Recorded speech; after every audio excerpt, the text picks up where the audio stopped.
Welcome to Everyday English Stories. Today's story is called The Saturday Soup. Listen attentively, and after the story we'll examine 6 sophisticated words and expressions. In the modest culinary hierarchy of the Bennett household, Tom occupied the lowest rung imaginable.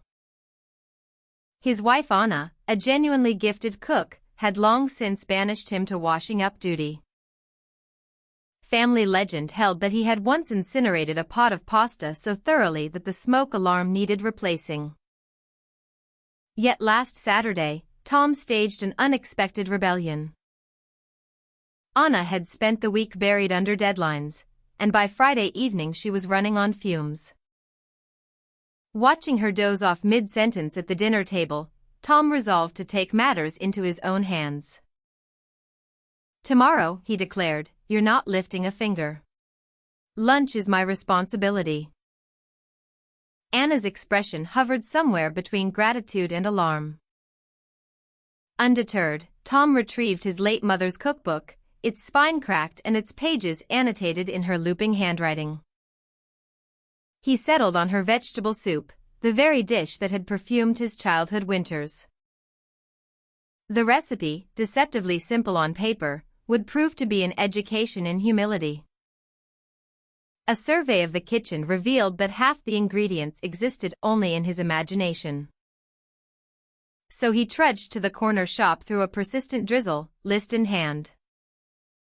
He returned laden with vegetables, fresh thyme, and a conviction that fortune favors the bold. The preparation began promisingly enough. Then came the onion, which reduced him to tears with almost surgical efficiency. Mia, observing from the doorway, offered commentary worthy of a sports broadcaster. "Dad's crying and he hasn't even tasted it yet," she reported gleefully to her mother. Ignoring the heckling, Tom coaxed the vegetables into a pot of gently simmering stock. Before long, an aroma of remarkable depth began to permeate the flat. Emboldened, he sampled his creation and was promptly humbled. Despite its glorious fragrance, the soup was utterly devoid of flavor. The temptation to concede defeat and summon a takeaway was almost overwhelming.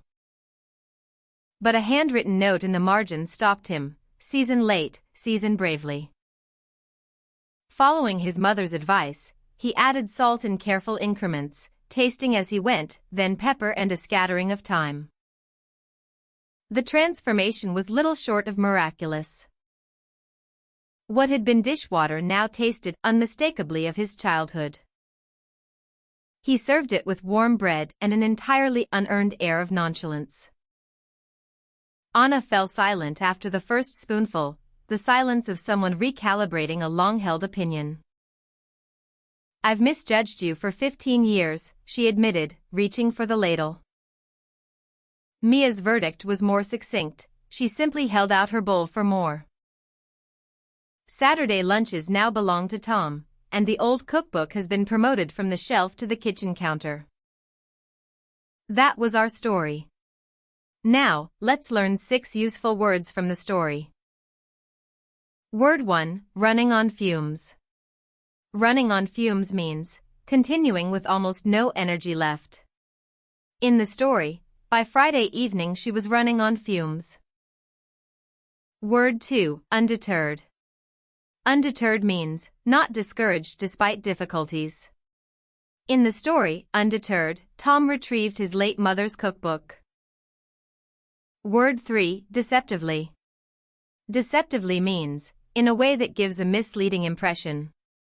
In the story, the recipe, deceptively simple on paper, would prove to be an education in humility. Word 4, permeate. Permeate means to spread through every part of something. In the story, an aroma of remarkable depth began to permeate the flat. Word 5, devoid of. Devoid of means completely lacking in something. In the story, the soup was utterly devoid of flavor.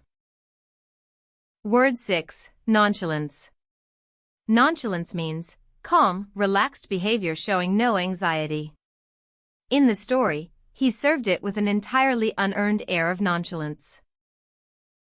Superb work! Revisit the story to consolidate the new vocabulary. New episodes every day, so subscribe to the channel. See you tomorrow.